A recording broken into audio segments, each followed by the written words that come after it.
So why don't we first just start by introducing ourselves so that all of our friends know who they are, and then we'll jump in. I'm Daniel. I'm Zeke. Beth. Marie.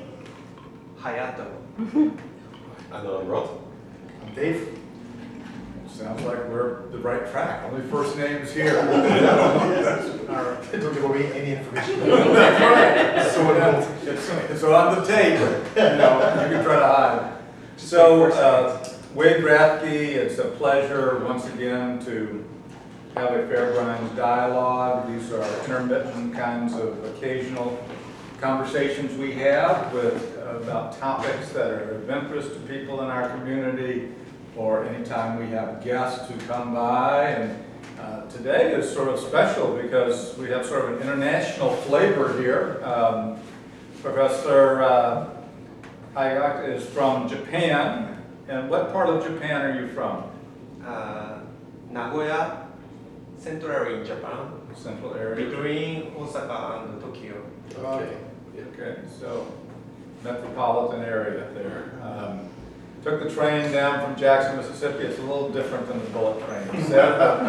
It's a good view, it turned out, at the slower speed. So he's here and he's studying post-disaster and welfare benefit programs. I met Dave Beck and then later Rod Purcell when I was in Scotland. They are involved in community engagement and community development at the University of Glasgow, and they lecture there and are in charge of various programs. But they were involved in quite a tour that produced a book last year. They visited with Acorn International's organizers in Mumbai and Delhi. They went to Cambodia, they went to South Africa, they were in the US. Obviously, they had some experience in the UK, Australia as well. I think those are the main countries. And when I was in Scotland last winter, I went by and did a class. So I can honestly say it's one of the few times I've ever had a standing room only class.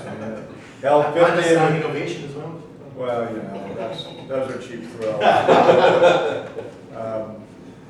The problem is not standing room only. It's when they start standing only to leave before the end. You got to watch that. Boom.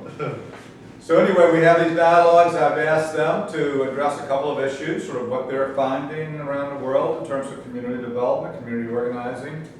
Daniel works for a nonprofit. Z manages our social enterprise coffeehouse here and our very small half-acre farm that we're trying to produce. And you've heard about our peace person. Beth, Marie, you almost knew. So it's a small community, and we'll have some remarks from y'all, the questions and answers, and we'll be finished when we're finished. But certainly no later than 9:30. Is that the booze coming out? Oh, You should have started at 7. Yeah. Just to help you through. We used to have a group called Drinking Liberally, and that was when that was more. That's us. There's a special meeting. A called meeting, yeah. Take it away, Dave and Rod. Right. Well, thank you, and it's really good being here. We've had a good few days. It's been great. And so you've given us a title about thinking about community development in the context of the Scottish vote for independence, which is taking place in September. So I'm just going to talk for about 5 to 10 minutes at the start, just to contextualise what that means and what the issues are in that. And then Dave's going to pick that up and think about the meaning of this process that's going on. But so I apologise if some people know all this stuff anyway, but it's important as a background so we're all starting from the same place. I'm sure you know that the United Kingdom is comprised of 4 countries, of England, Scotland, Wales and Northern Ireland. It's got a population of about 66 million, and of that, about 5.5 million is Scotland. Scotland, Wales, Northern Ireland all have devolved assemblies for domestic policy. So in Scotland, so there's a UK Parliament, but Scotland has its own Parliament, and that's responsible for a completely separate legal system, for education, for health and social care, for the environment and for the whole of local government in Scotland. So it has quite a lot of devolved power at the moment. May I ask a question, is Wales also Wales has an assembly. assembly? That has a slightly different range of powers. Thank you. Okay. What the powers that Scotland doesn't have are to do with taxation, economic policy, welfare, defence and foreign affairs. And there's always been in Scotland, even ever since really Scotland joined with England back in the Act of Union in the early 1700s, there's always been an independence movement of some kind. And in recent years we've had the Scottish National Party, which is the kind of ruling government in Scotland, and being a national party, it's committed to independence for Scotland. And so on the 18th of September, which is just a few weeks from now, there's a vote, a referendum, and the vote is on should Scotland be a separate country, yes or no. And if it's a yes, then that will be, and Scotland will leave the How UK. about Ireland? What's the Irish, because I'm very Irish, Collie is my name, Collie. Well, no, well, that's a whole separate question, which perhaps we can come to. Thank you, later, Later. got that. Yeah, we'll come back to that. Sorry. Yeah, that's okay. So people in Scotland are having to make this really, once, as they say, a once-in-a-lifetime decision. Do they want to stay as part of Britain, or do they want to leave? And that's a really problematic decision to make. And that debate has been going on seriously for a couple of years now, because it's been that long leading to the vote. And the polls are showing that there's a kind of majority of about 10% or so for staying in Britain, but you never know until people actually go and vote what will be. And I think people have been struggling to try and get a grip about, well, how do we make a decision? What do we need to know? And on what basis can we decide to kind of break the country up and go off on our own or not? And there's two, and I just want to very briefly give you a kind of sense of complexity of making that kind of decision. It's sort of like one of the states in America wanting to quit the union. You know, it's more it seems like a big decision, and then the more you think about it, the more complex the whole thing becomes. So really, I mean, the way people have been talking about it is the decisions that people have to make falls into two parts. There's that kind of heart decision, an emotional decision, and there's a more kind of head intellectual decision. And just to kind of bullet point the kind of things that are going on. But perhaps, so the heart decisions, which I think is what people are going to default to, because the other ones are really so complex. The heart decisions, it's like, well, what is my identity? Who am I as a person? Am I British? Am I Scottish? Am I British and Scottish? Where do I want to define myself in this? Do I want to stay part of Britain, even though I'm a Scottish person? Or do I think, well, I'm Scottish, I don't want to be British anymore, I want to leave? And what does that mean? What sort of ties are you breaking up if you do that? But also in Scotland, there's lots of people who aren't Scottish. There's lots of English in Scotland. There's, for instance, a large, where we come from in Glasgow, there's a large Pakistani immigrant community who have British citizenship, who see themselves as British, Scottish and Pakistani. You know, there's lots of Irish people. My wife, for instance, is Irish, but she lives in Scotland, and so she's not British, she's not Scottish, she's Irish, but she gets the votes. What she gets to vote, how she going to do. So how you perceive yourself and your identity is really very important in this.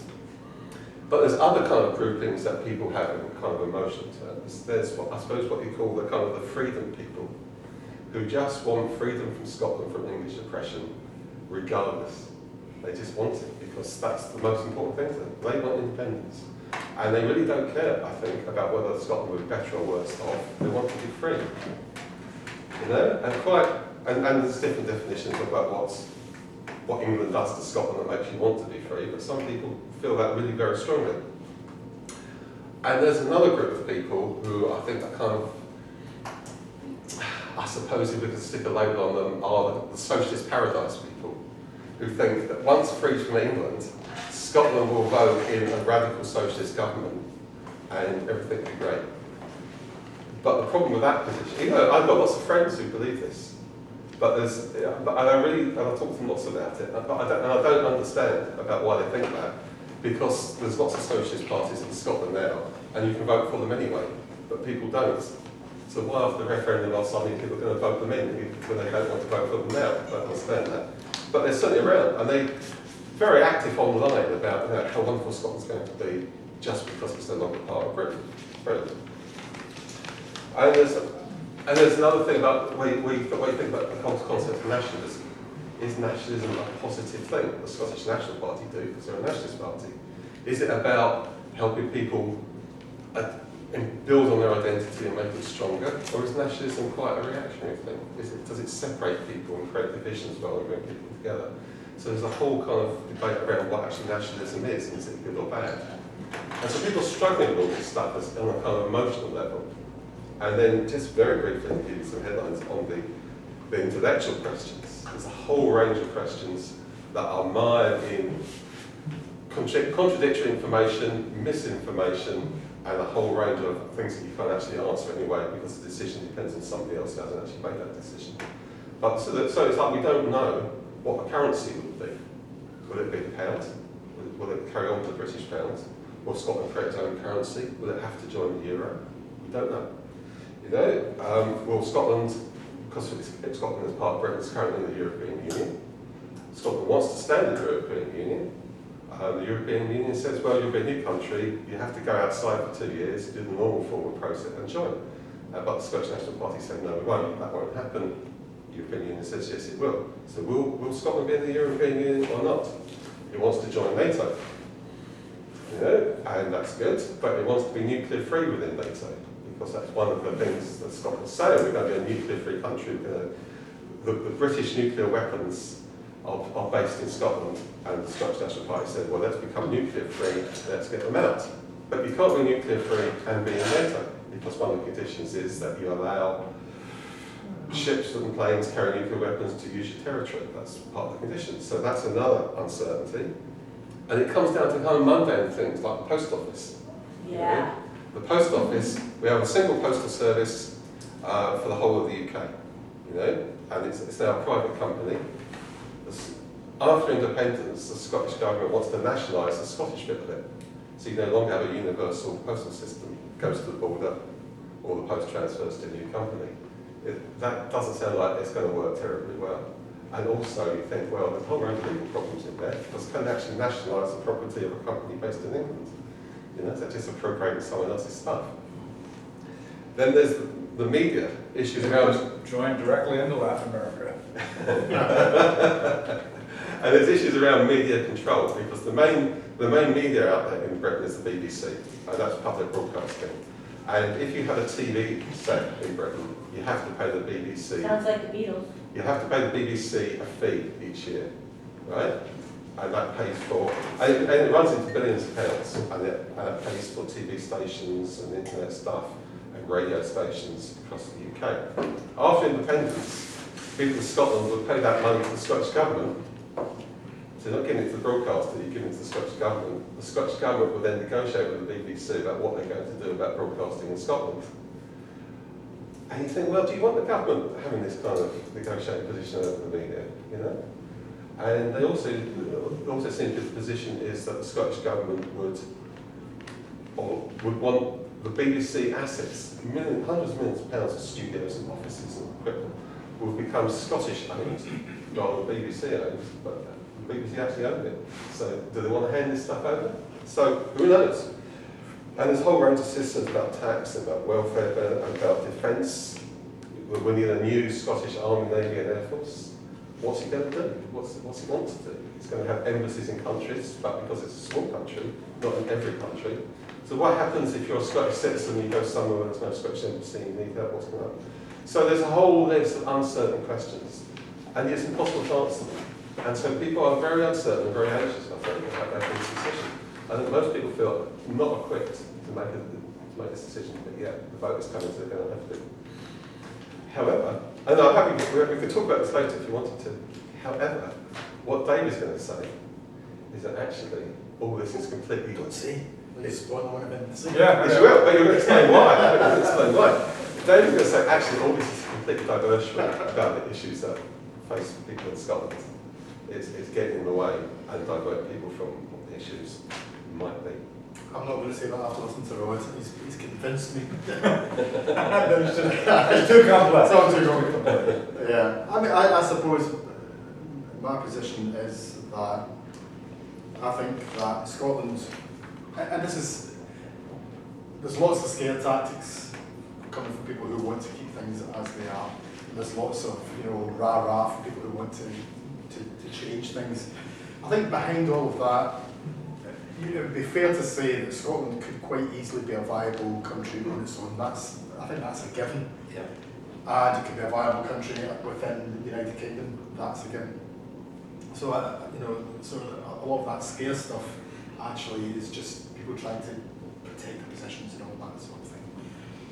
But for me, the big concern in all of this, and there's been, I think there's no doubt that there's been a rise in political discourse over this last couple of years, and that's good because Scotland, probably like the rest of the world, has become very depoliticised. We notice it with our students who come out to do community development and who have no kind of political history, no political analysis, but they've just got a kind of emotional sense of we want to change the world, which is great, but it's, it's very different to what it was even when I started 15 years ago. So there's been a rise in some sort of political discourse or discourse about politics rather than political discourse.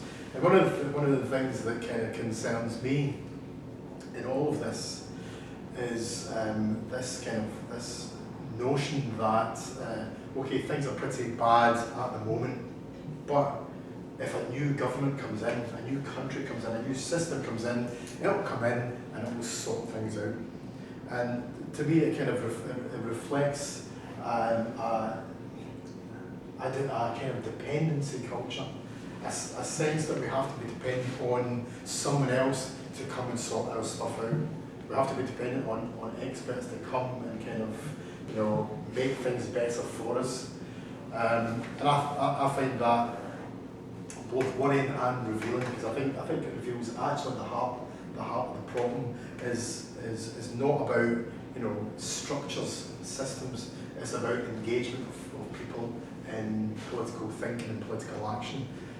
It's about people becoming collectivised in their thought and their action in a way that begins to take power. And I suppose that's where those sorts of ideas for me and community development, community organising begin to come together.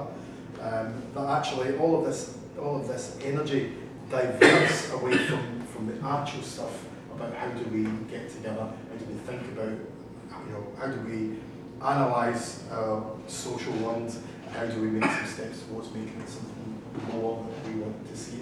Because the problem with voting, no matter who you vote for, is you get a politician at the end of it. And that really is kind of the weakness in the plan. So, yeah. Anybody, anyway. Yeah, I'm okay with this. That's a great quotable line. You got a politician at the end of every vote, don't you? That's sort of the downside.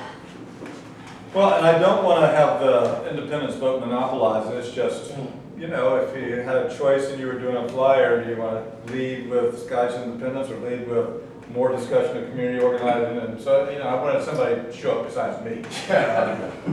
But it is fascinating the two angles that you've taken. So any questions on this part so far, Ross?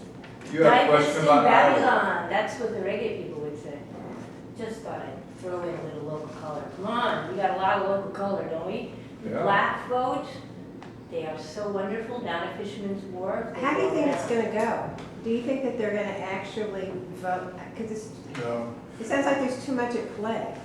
I think the default position is always for the status quo, isn't it? And I think there's high levels of uncertainty about the kind of aspects that one was talking about the future. And I don't think people have been fully engaged in the notion that things are going to be that much better. A lot of with 16, 17-year-olds are going to be able to vote this time, which is a whole new departure. But the polls would suggest that they are pretty much voting no. Women are voting no. Working class males are kind of voting no. So there's the big chunks of demographics that are going to vote no, and I don't think there's been that much shift. It'll be closer than it was at the beginning, I think. Partly in reaction to some of the kind of the scare tactics. People, that's actually galvanised the yes vote to some extent. I don't think we'll get enough to By default, can't you vote again someday? I mean, Yeah, that's the isn't kind of that, story that we're getting over here is that they're expecting the no vote to succeed, but then for a bunch of new sort of like home rule options to be put in place. Yeah, absolutely. Well, they call it devolution max. So there will definitely be increased devolved powers, no matter what happens. All of the UK parties are committed to increasing powers to. Yeah, Scotland will get more power over taxation and some other things as well. And I think there's a clear majority in Scotland for that. Oh, Because absolutely. the Scottish Parliament's been there 12 years now, and people like it. It's been all right. People felt decision making came closer to home. Yeah. You know, it's got multiple flaws as all electoral systems do, but people like it, generally like it. And politicians appear more accessible because it's a smaller country and they're closer to you. Did you say solar, S-O-L-A-R? Smaller. Smaller. I'm just jumping It's too fair to far. say. And so more powers to the Scottish Parliament has majority support. So I think people, if that's what the outcome is, which it looks like it's going to be, I think people will be happy for that. The nationalists won't be happy for it because that's their reason for existence, is to get Scotland independent. So at some point they'll come back for another go. Yeah, and I think that's another question that I had is, this is like the last of several votes, like do you foresee that they'll just keep bringing Well, it up until? this is the first referendum since the early 1970s. So that they don't come around, this will be the last one, obviously, I imagine. Yeah. But there might be a kind of another generation will relaunch it. It won't be for a long time. And so it really is a vote for your lifetime. And that's why people feel so pressured, I think. Because firstly, there's no going back if you vote yes. That's it, you're going. You know? And it's your one opportunity to vote for independence if that's what you want to do. So it's a big deal. It's not like, every election every 4 years, you vote and then you vote again. This is it, this is your choice. And so there's a lot of pressure on people to come out and vote. And the turnout is likely to be very large. But people feel that responsibility and not sure what to do with it. When I was talking to Dave and Rod yesterday, it reminds me some of what's involved in a union election. When you're running for a union vote against the company's position, the company always asks for another chance. Give us another chance. We didn't realize everybody was so unhappy. It's a problem. Gee, we'll change management. We'll do better. And then it's some of the sort of the litany of what Rod said are some of the issues that they essentially try to run a campaign so that you'll vote for the devil you know as opposed to the devil you don't. Yeah. So they know you don't like the company, they know you don't like the boss, but maybe you're uncertain about what the union really is. So if you can induce enough uncertainty in the election, people default, in Dave's terms, to the status quo, in my terms, to the devil they know. It's a very similar electoral strategy, and I think the Conservative government is very unpopular in Scotland, is it not? There's like one Conservative MP or something like that in the entire country. And that's been something that's helped fuel us as well. That's absolutely true. Absolutely true. And there's been an attempt to try and make it a referendum vote on the Conservative government. But what's messed that up for the Nationalists is about the Labour Party, which is only slightly behind the Scottish Nationalists in Scotland. It's firmly against independence. And the Labour movement has been. And the Labour movement and the unions were against it too. I was surprised at how vociferous they were opposing it as well. What was the reason for that?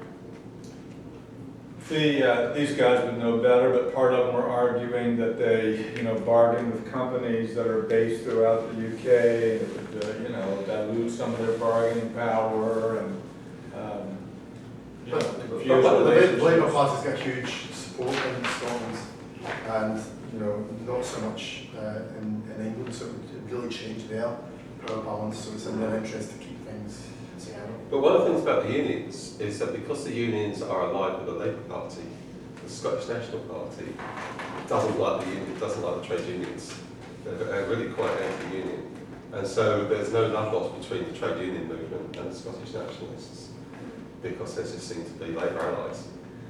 And so they can't build a constituency within the union movement. I mean, there are obviously nationalists within the union movement, but generally speaking, there's no love lost between the two. You know, they've got different visions for the country and it was ideologies. You know, so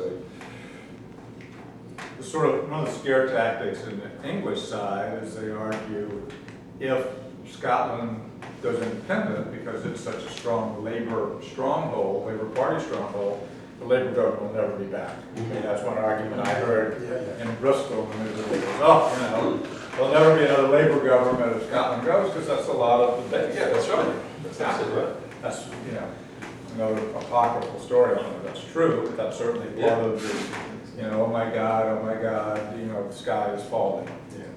Yeah. And given how the parliamentary seats break down, it's very difficult to see how Labour would get a majority without the Scottish MPs. Definitely wouldn't be easy.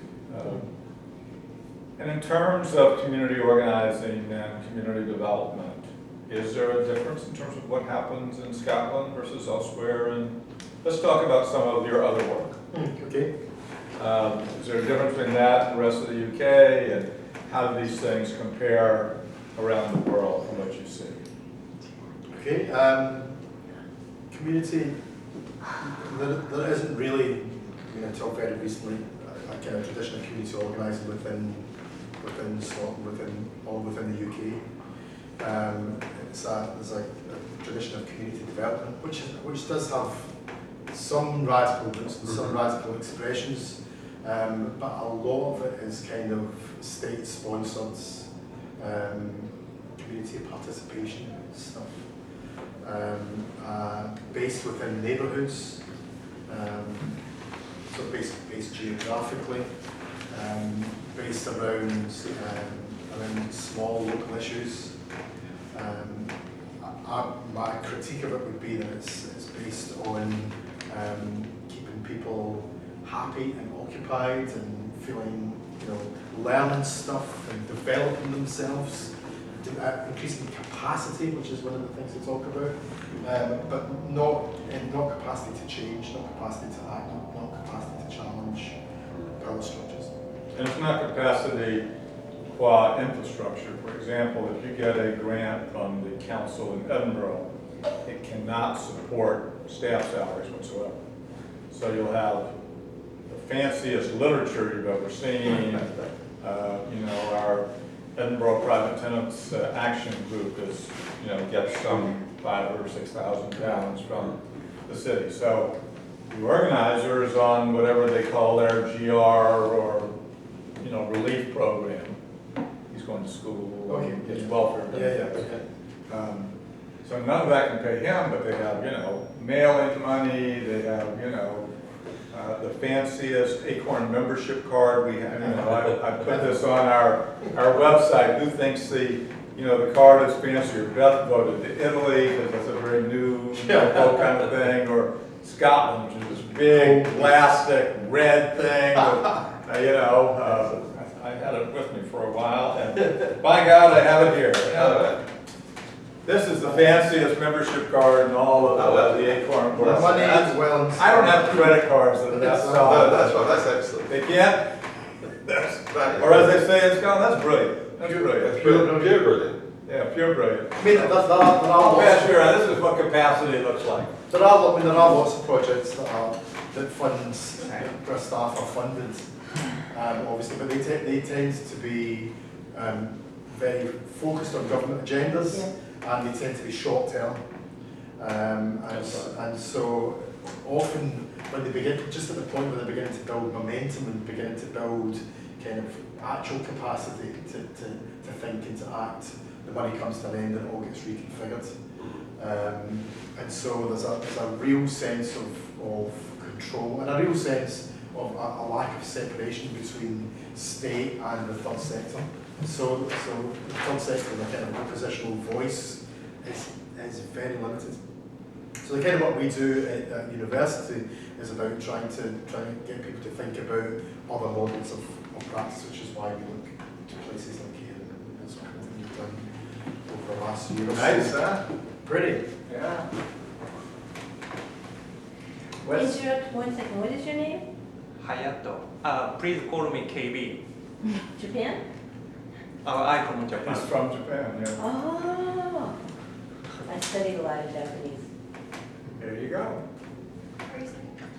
What's like some of the more serious barriers in community development insofar as it is to actually challenge and to change the way that the capacity works? Does that make sense? Kind of like the more radical routes and the more subversive action that actually changes culture rather than making really nice things.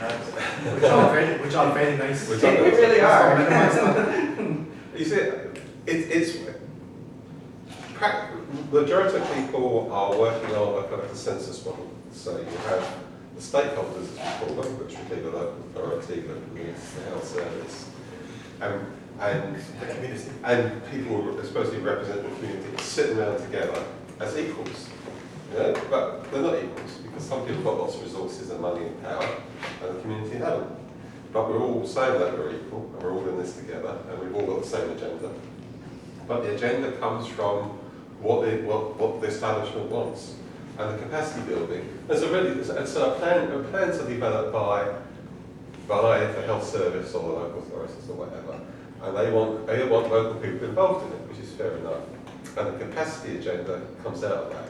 So what is it we need local people to do to fulfil our plan? And we'll train you. And we'll train you to fit into those slots. And when we've done that, that's the end of that capacity program. And then somebody else comes along and says, well, we need to train you to do this for us. So it's not an autonomous thing.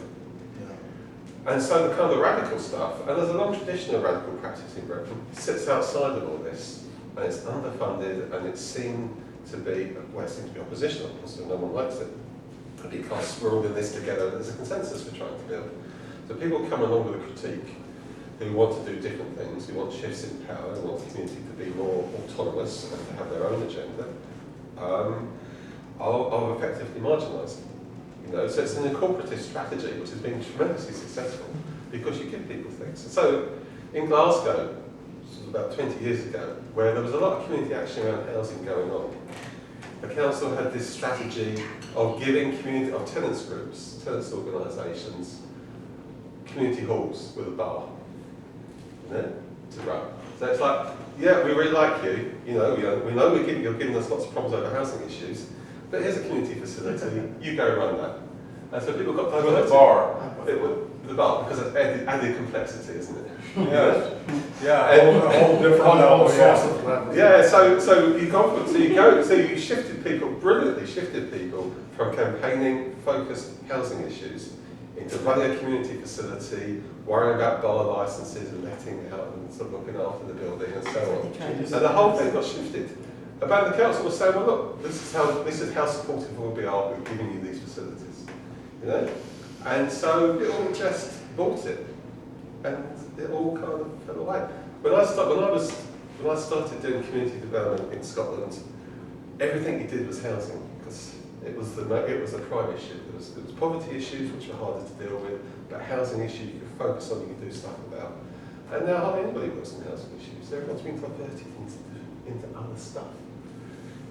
And it's useful. There's youth work, there's community care stuff, there's environmental things. All of it in itself, okay, it makes a contribution to improving community life. But it's fragmented, and there's no political power analysis in this at all.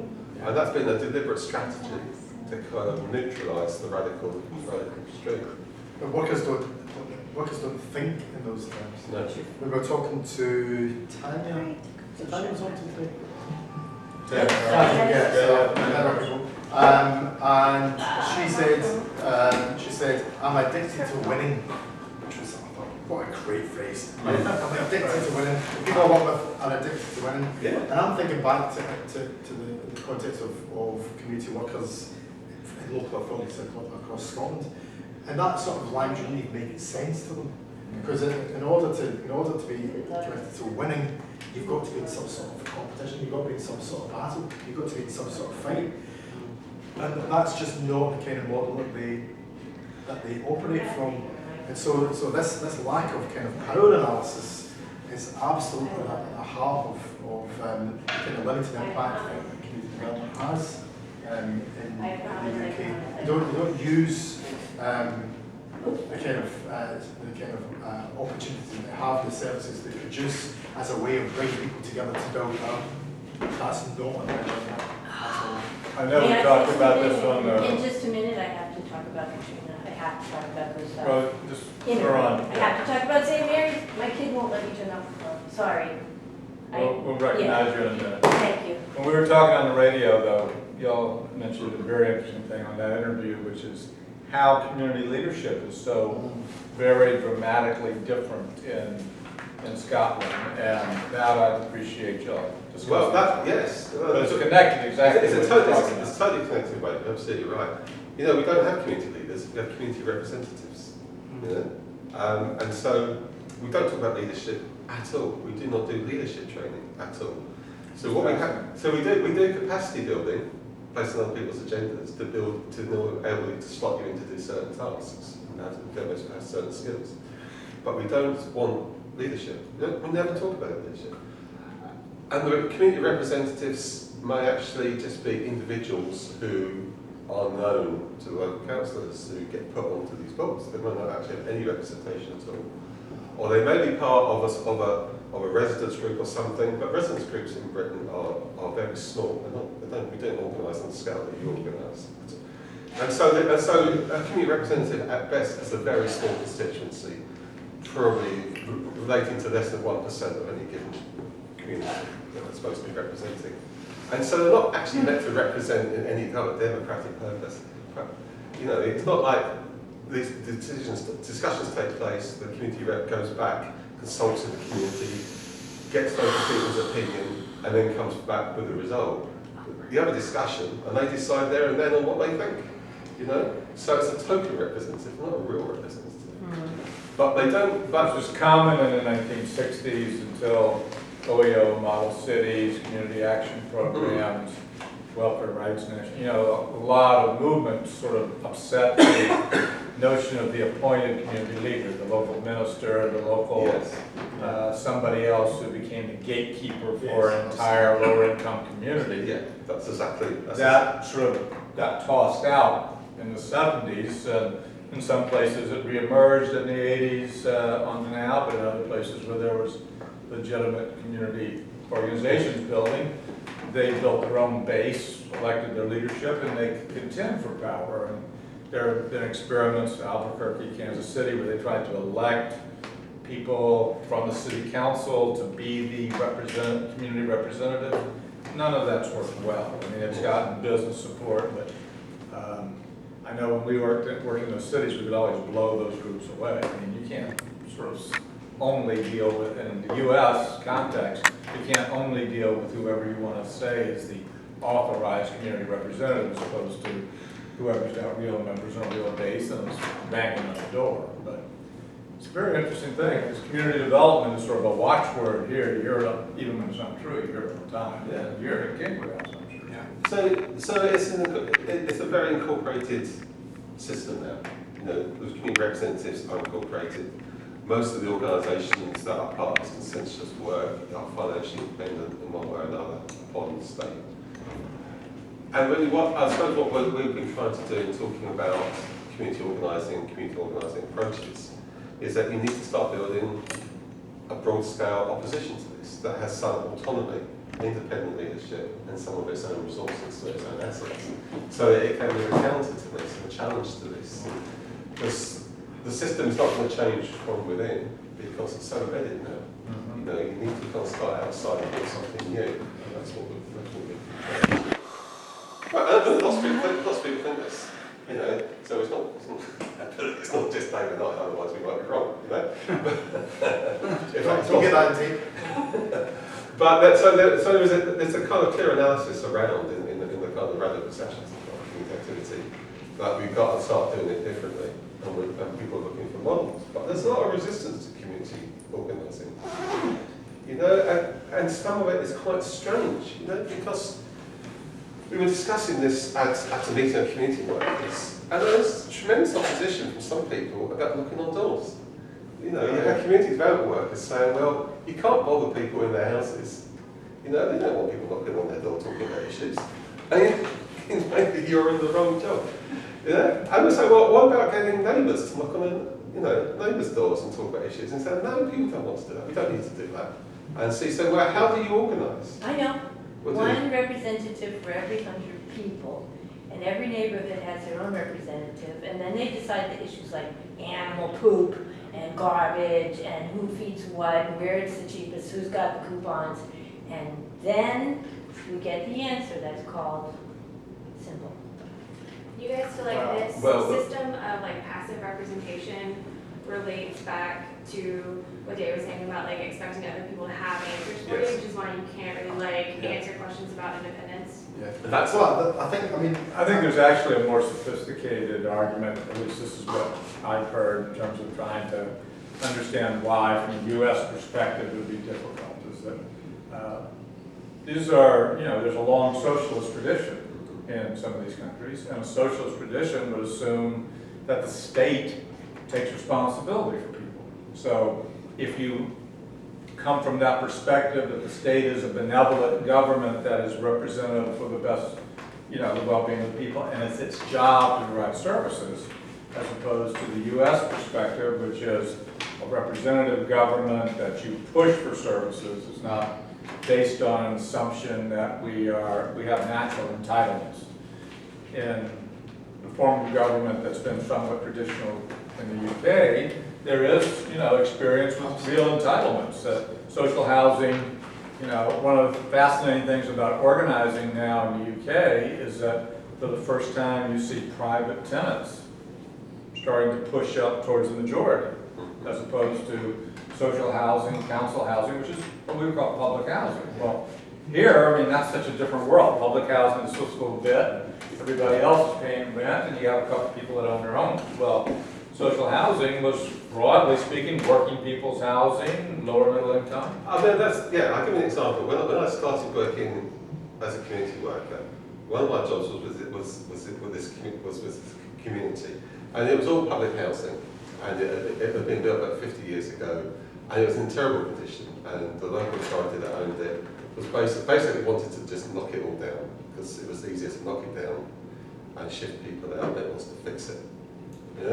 And the community have been agitating for years to try and get their houses improved, which is quite legitimate. But it became clear that the council was never going to improve it. They just didn't. They just were not going to do it because they wanted it flattened. They wanted that community bulldozed out. But what you could do at the time, you could get funds for people to buy out a housing stock and to own it themselves as a community-based housing association. And so we're talking to local people about, well, the council is just never going to do it. Why don't you just get this money, which you can get access to, and own it, buy it up, and own it yourself, and run it yourself? And their attitude, and what they said was, but it's the council's job to do it. It's not our responsibility to run our own housing, it's the council's job to do it. We want to make them live up to their responsibilities. And it took several years for them to move to that position and say, okay, the council are never going to do it, we'll just take control of it. And once they took control of it, then they drew, more funds got brought in, and the place has been transformed because the local people run it and they own their own housing stock. But it's that mind shift from it's someone else's responsibility, and our job is to make them live up to that responsibility, and that's what we're going to do, rather than take control of stuff for yourself. And it is that kind of municipal socialism thing. Oh, absolutely. And a lot of the workers buy into this too. Is that what we should be doing is getting more local government involvement in things and more local government services. And it's not people's job to do it. And at the moment, lots of things are being sold off to community groups because government can't afford to do it. There's financial crash, cutbacks. And so resources... They're also being converted to development, aren't they? Well, yeah, it goes in various ways, but there's lots of workers that actually don't want resources transferred to the community that the community would benefit from. I mean, there is the history of the tenant source and stuff, which was a tactic. but some of it is actually useful stuff that people can do things with. That create jobs, that create good and improve the environment if it's under community control. But lots of workers think that's wrong too. And that what we should have is more municipal socialism. We need more bureaucracy, we need the council doing it for people. And so there is that real kind of ideological battle going on between, is the objective of this is to make people do things for people, as I say at the start, or is it about helping people gain resources and to control things for themselves? You know? And as resources get scarcer, as they're going to, regardless of whatever happens in the referendum result, you know, the only choice I think is for people to take more control of their own lives. So in a strange sense, it's a time of opportunity. Yeah, it is. In the UK just now because of the austerity measures that have come through. The state is rolling back, and as they roll back, there's a rhetoric about. David Cameron used to talk, and Ken still does talk about big society. This notion that that civil society will rise up and fill the gaps that have been left by the state, and they'll have ownership, and there'll be localism and local decisions and all that sort of stuff. And it's partly just camouflage from we're taking the money back. We're not going to support you, but it's also, I think, an opportunity for something of a cultural shift. But that sense of municipal socialism is very ingrained within Scotland, more so than within England. I think that sense of entitlement, that sense that someone else will do, someone else should do, and I think as it becomes clearer that that's not going to happen, then people have got some different decisions to make, and circumstances, material conditions, then force people to recast their understanding of their relationship between themselves and the state. And I think that's where community development workers, the workers that we're training, we want them to be kind of alert to these cultural shifts, and how they then support people to reconceptualise themselves and to re-see.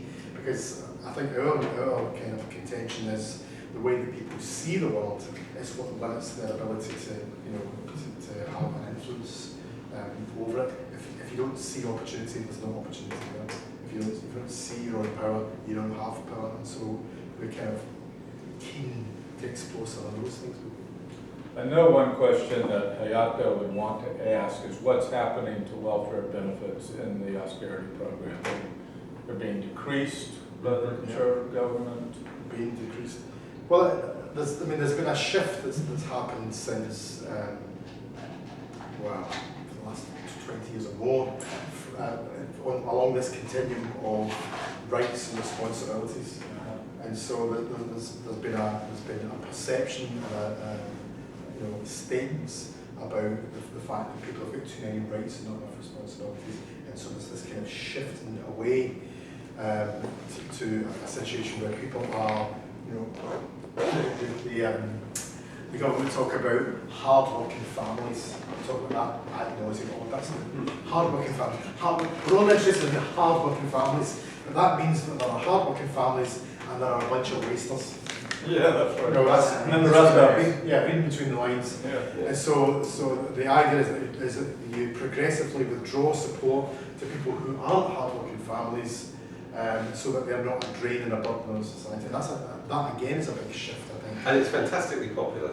Very popular. It's got the welfare benefit cuts have about an 80% polling support across the spectrum. Yeah. It's quite amazing. And that's shifted. I mean, that wouldn't have been the case No, that's right. 10, 15 years ago. Well, we're living the life, Yeah. And we are hard-working families. Thank God. Yeah. Why should I be supporting you? It sounds like something that you both are talking about is kind of like an identity shift of the citizen. Like, what tools does a community, like we haven't gotten into like how do we understand or define a community, but what tools does a community need in order to provide or be the kind of infrastructure or whatever the citizen needs to make that transition well? Because that's kind of like the leap into the void, and in many ways, just a terrifying What an image. event. As That's a character, right? fine. Oh, God, I like him. I think, yeah, I think it comes down to necessity, because in rural Scotland, where a lot of the services were never there in the first place, communities have taken part, and lots of villages and communities have community trusts that legally enable them to own assets and resources and to employ people and do things their own. And they're obviously small scale because they're small rural communities, but they are quite influential in their area. And they've done that because they've had to do that. You know, whereas in urban areas, Why do I have to, I'm sorry, this is ridiculous. people still believe that the state's going to do it for you. You know, and so you still, what you believe that, and what you believe is still somebody else's job, and someone else will ultimately do it. Then you're not going to make that shift because you don't feel you have to. But I think that for many people, the reality is becoming closer and closer and closer. Where it's like, well, actually, we do have to do this. But, I mean, in terms of tools, Yeah.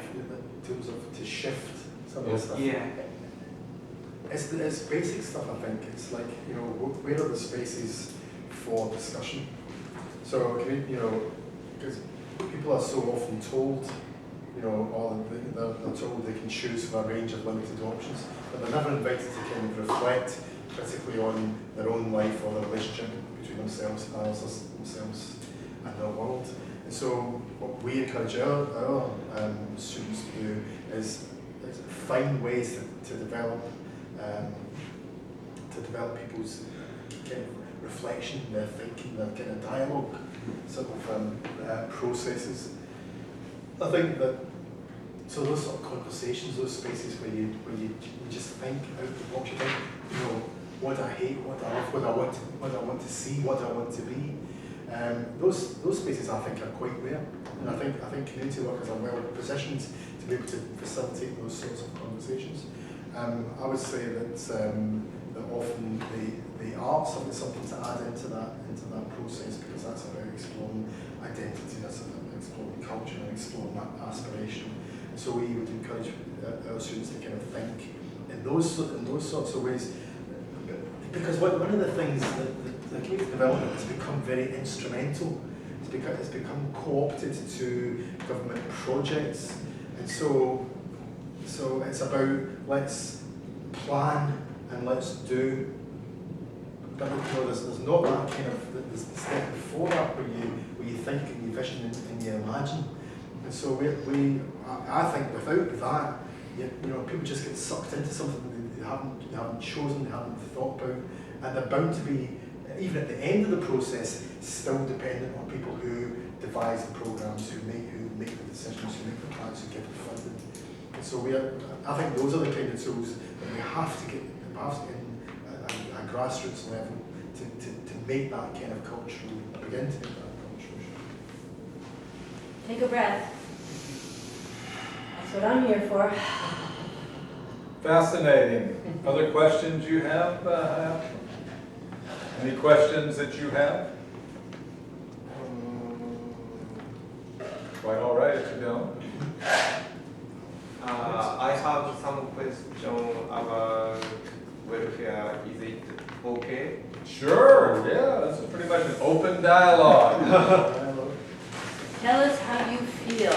He's going to ask a question about welfare, is what he wants to ask. I just want to know how he feels about what happened at the reactors. How did you feel? Where were you when it happened, if you will? Explain, because that is an important question. That is the time that I went berserk. Well, he wants to ask a question. Later, That's your question. Sure, great. After Blair, UK is also UK has also workfare program, but it's important for people to choose options. So, for example, if people can refuse to participate in workfare program, it's not so problem. I think in UK if people receive some income, they have to participate in program such as Training. community Service. program. So can they refuse or Can you refuse workfare? It's changing. So Yeah. a few years ago, you would get welfare benefits and not have to do anything. And now you're expected to do something, but the penalties for not complying with what you're supposed to do are increasing, and every year there's more sanctions being put in place. about people. Yeah, and the way it's organised is changing quite fast now. So it won't be very long before if you don't comply with the programme and go and do the training or the activity that you have to do for your benefits, then you won't get them. You'll lose them for a period of time. You know, and that's really quite, on one hand, that's actually still quite a popular programme, you know, people like that because it's like, well, you know, we're paying taxes for you to get these benefits. Go and do something because we are hard-working families. Absolutely right. But there is a bit of reaction against that because it's like, well, what are people supposed to do? They have no money. You know, we don't, because I mean, it's quite contradictory because Britain is very committed to certain aspects of welfare. We don't want people starving. We don't want people homeless. And things like the health service, you know, no one can really touch the health service. Free healthcare, They've touched it pretty thoroughly, haven't they? it's absolutely a defining point of what being British is. You know, free health service, non-negotiable. You know, you can have a private health service on top of that, and you can fund it, but everyone should be able to go to the hospital and Have get a the water. same care. thank you very Same care as everybody else, regardless. You know, Japanese. and everyone, and that's really interesting. That's got like 95% approval. No one can touch that.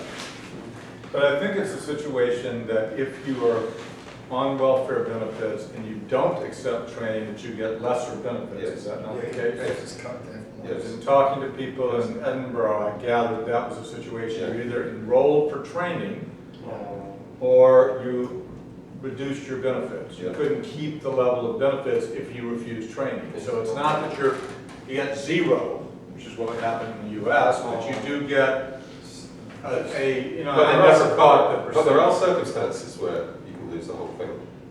You know, and those circumstances, those range of circumstances are steadily increasing because it's meant to be a more punitive system, and it is moving towards workfare. You won't get benefits unless you are doing something.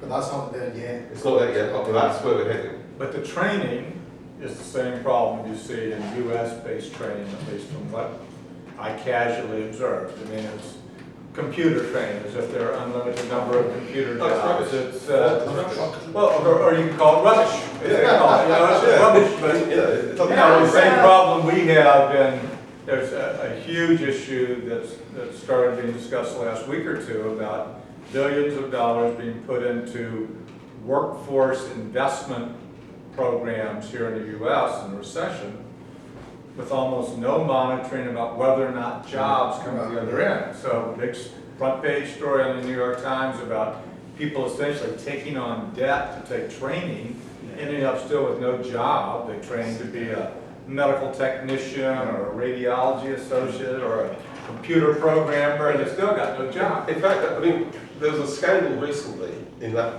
the main provider of these job training programs that runs to about several £1 billion a year. It's a massive program.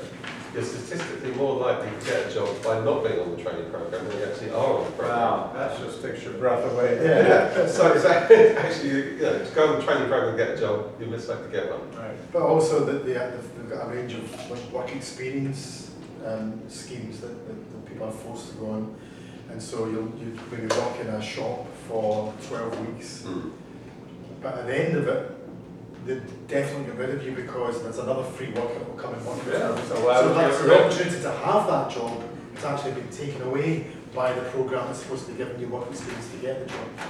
Makes your head spin. But an aspect of the welfare to work program here is that the recipients are required to make, log in several different phone calls and Yes, interviews for jobs. That's here now. That's And here.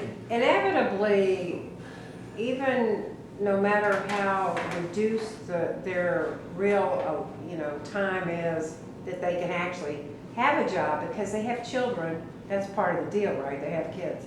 So they're forced to apply for these jobs. Essentially, what they're doing is creating more competition at the lower wage level for jobs. And then they do get those jobs, but they're not really going to be able to keep them because the requirements of being a parent are not really going to work out for that job, because that job is going to, give them 2-3 different shifts to do, and they're not going to have daycare. And there's no transportation.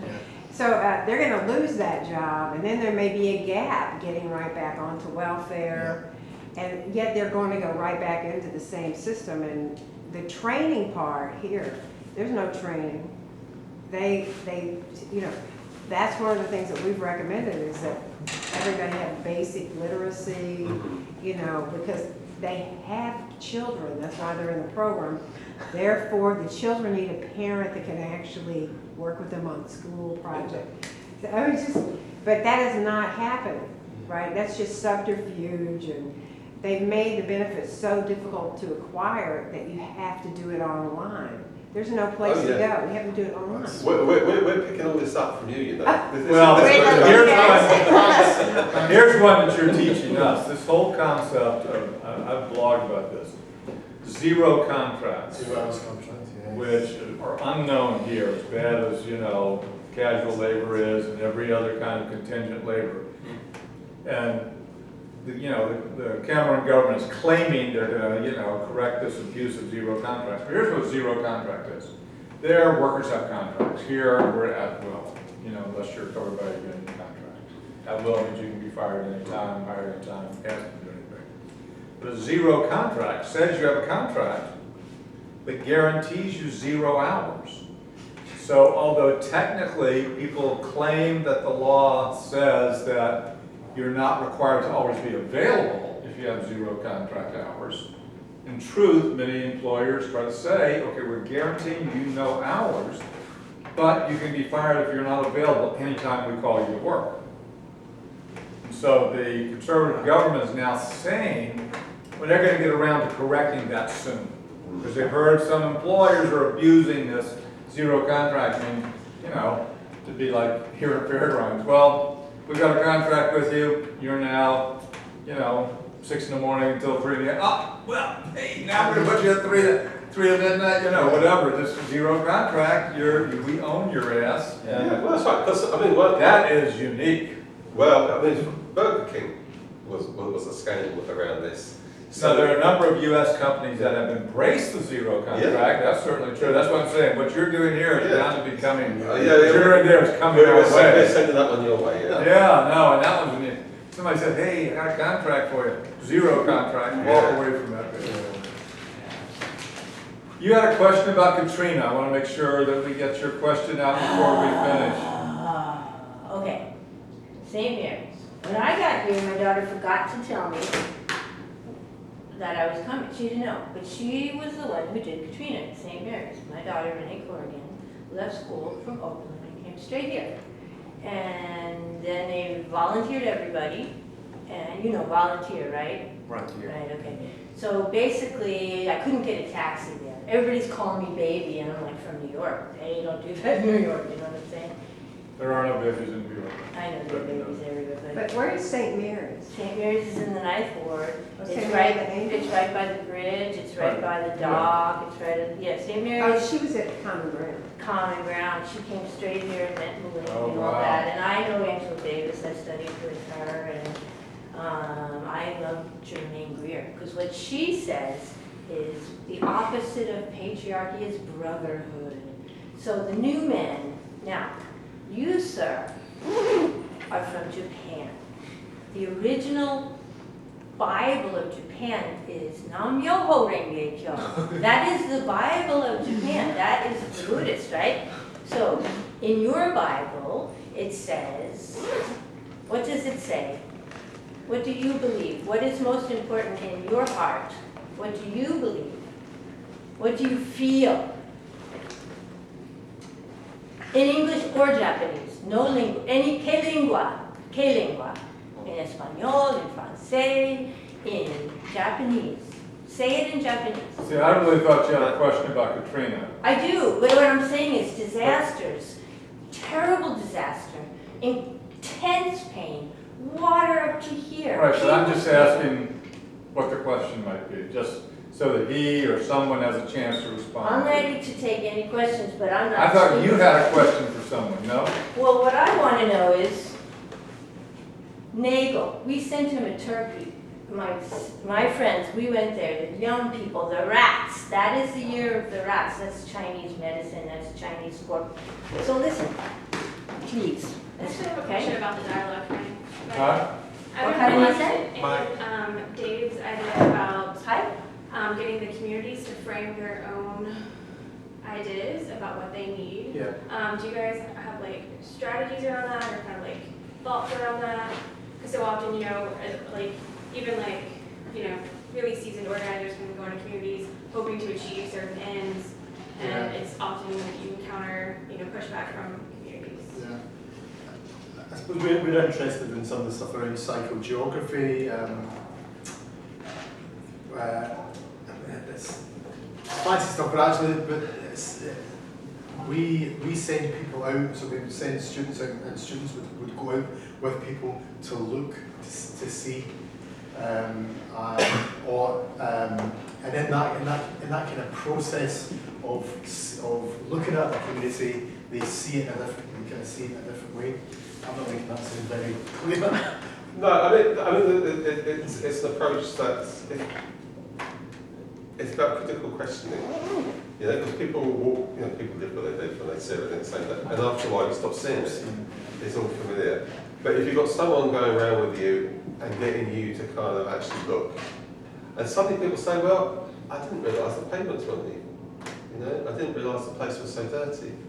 And it's like, and suddenly people see things afresh. If you can stimulate that by asking, get people to think about the right questions. Some of the photo voices, that Yeah, photo photo voice voice. approaches are quite interesting, where you send people out to photograph things they love about the community, or things they hate about the community, or things that kind of encapsulate.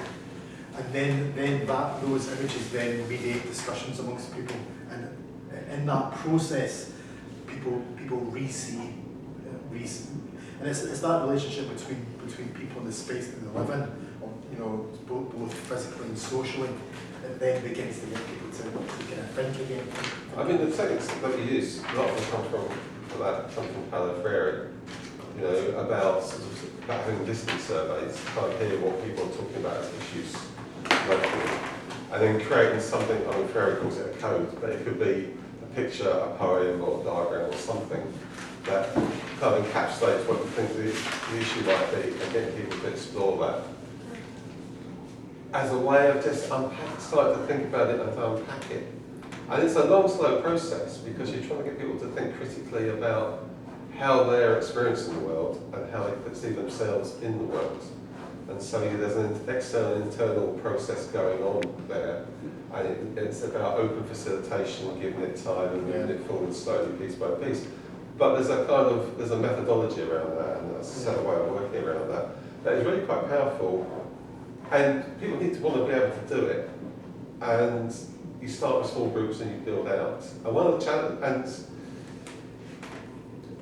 challenges is, and that's one of the debates in Britain, is on the one hand you can do this kind of small group work development, personal discovery, community discovery, visioning a new future stuff with small groups on one hand, and then there's community organising, which is large scale power organisations on the other.